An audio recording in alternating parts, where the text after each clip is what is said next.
Fala galera, antes de começar o corte, lembrar vocês que a Betfair é patrocinadora do Futebolaço Podcast. Você aí que é bom de palpite, corre lá na Betfair. Ao se cadastrar na Betfair, o link tá aqui na descrição do vídeo e no primeiro comentário fixado. Você ganha aí R$600 para fazer apostas grátis e nos 40 primeiros dias após se cadastrar, se você errar a sua primeira aposta, você não perde dinheiro, ele volta para você. Então corre na Betfair, que é a maior do planeta e tá fechada com o Futebolaço Podcast. E agora, vamos pro corte.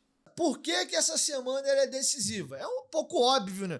O Vasco vai enfrentar o Atlético Paranaense pelo jogo de volta da Copa do Brasil. Quem vencer, ou melhor, se o Vasco vencer, ele avança. Se ele empatar, ele também avança. Se perder por um gol, vai por pênalti. Se perder por 2 gols de diferença, tá eliminado. E pra dar peso de vez a semana, nós temos um clássico dos milhões entre Vasco da Gama e Flamengo, que por si só já é um grande jogo, mas esse clássico do final de semana, do domingo para ser mais exato, ele tem um peso extra, ele tem um adicional nesse confronto, porque é o reencontro do Vasco com o Flamengo após aquela goleada vexatória para o Flamengo por 6-1. Lembrando que a maior goleada do clássico pertence ao Vasco, né? Um clássico ainda bem antigo lá para o começo do século XX. O Vasco venceu o Flamengo por 7-0 ou 7-1. Isso, inclusive, está numa das canções da torcida,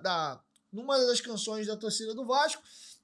E esse 6-1 por parte do Flamengo passou a ser a maior goleada do Flamengo em cima do Vasco. Até acredito que vai ter algum tipo de manifestação ou de provocação por parte da torcida do Flamengo para com a gente no clássico de domingo. Lembrando que o mano de campo agora é deles, né? Logo, eles que são o organizador da partida. Imagino que deve ter um mosaico, alguma coisa do tipo, para poder lembrar o clássico do primeiro turno. Então, é um jogo importante.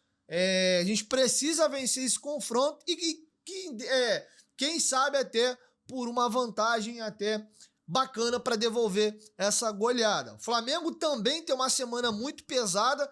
Ele pode chegar para enfrentar o Vasco no domingo, eliminado pelo Bahia na Copa do Brasil. Lembrando que o Flamengo está com muitos desfalques importantes para a semana. Vários jogadores que são pilares do time, inclusive, estão fora da temporada, nem atuam mais nesse ano. E aí eles podem, porque o Bahia tem um bom time, perfeitamente ser eliminados em pleno Maracanã. Lembrando que a vantagem foi mínima, foi por um golzinho só. A diferença do Vasco para com o Flamengo é que o Flamengo também venceu por 1-0, mas fora. O Vasco venceu por 1-0 em casa, né? Então o Flamengo tem uma vantagem para decidir em casa de 1-0 e o Vasco tem uma vantagem de 1-0 mais para decidir fora. Mas é perfeitamente plausível que o Bahia consiga eliminar o Flamengo. Então o Flamengo pode vir super pressionado para esse jogo de domingo. Quem sabe aí tomar uma porradinha pro Vascão no domingo e aí eles, né, terem uma semana aí de merda, né? Já tem uma pressão muito forte em cima do trabalho do Tite e uma derrota pro Vasco e uma eliminação na Copa do Brasil vai fazer aquilo lá virar de ponta cabeça. E não deveria ser assim, mas eu conheço o meu torcedor, e o meu torcedor aqui, estou me referindo à torcida do Vasco, e eu sei que boa parte dos torcedores do Vasco vão fazer a mesmíssima coisa caso o Vasco não tenha uma semana logrando êxitos. Que logração de êxitos seriam essas, Dieguinho? Passar de fase na Copa do Brasil, aí se eliminar o Atlético, empatar com o Flamengo, uma derrotinha de 1-0, ainda vai passar batido aí um mau resultado no Clássico. Mas se é eliminado pro Atlético Paranaense e toma uma pancada do Flamengo no final de semana, eu tenho certeza absoluta que vai ter uma galera aí fazendo um estardalhaço do caramba.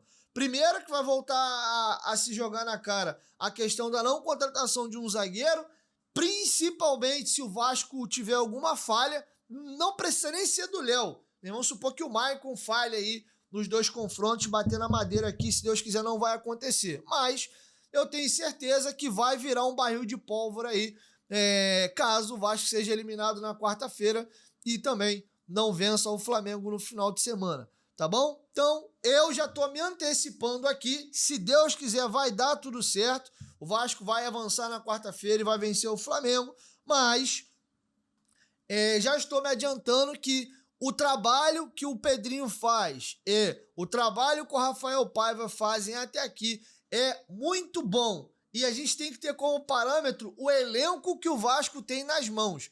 O Vasco não tem hoje um dos 8 melhores elencos do país. E a gente está na 8ª colocação do Brasileiro. Nós estamos nas quartas de final da Copa do Brasil, que reúnem 8 equipes. Então, até aqui, o Vasco está entregando mais do que, de fato, em tese, ele teria de elenco para entregar. Então, a gente tem que fazer análises ponderadas, lúcidas e justas, tá? O Vasco já está entregando, nesse momento, acima das expectativas. É importante frisar isso. Acabamos de perder um pilar do time, que é o Adson, que só volta no ano que vem. Nós não sabemos como os substitutos do Adson, por exemplo, vão performar. O Jean Davi se vai jogar do lado direito ou esquerdo. O Maxime Domingues é uma super incógnita. A gente não sabe qual vai ser o desempenho dele aqui com a camisa do Vasco. O Ryan é um menino, tem apenas 18 anos de idade, recém-completos.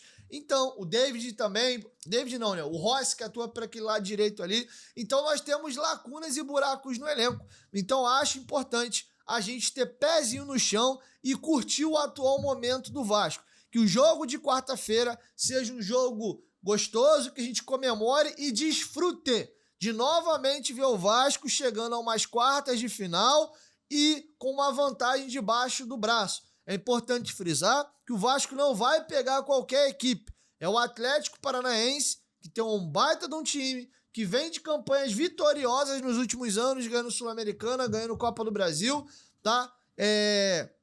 Inclusive contra adversários importantes, chegando à final de Libertadores e jogando na sua casa, onde é muito forte.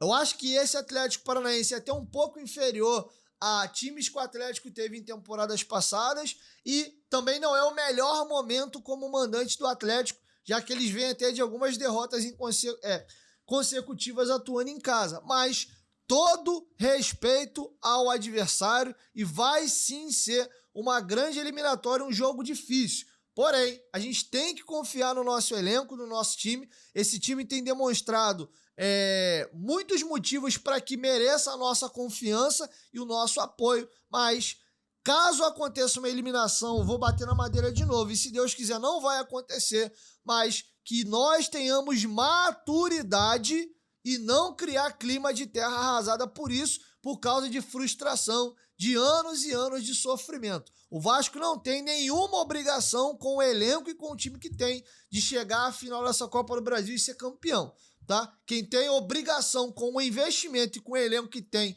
nessa fase é o Flamengo. A gente, no atual momento, com o time que a gente tem, com o que foi investido, não, tá? Tem até uma mensagem aqui do Thiago Luiz e eu acho que você foi lúcido. O tema é esse: pé no chão. Desfrutem! Estamos numas quartas de final de Copa do Brasil, vai dar tudo certo, se Deus quiser a gente vai avançar, mas pé no chão e um pouco de lucidez para caso aconteça aí um resultado adverso.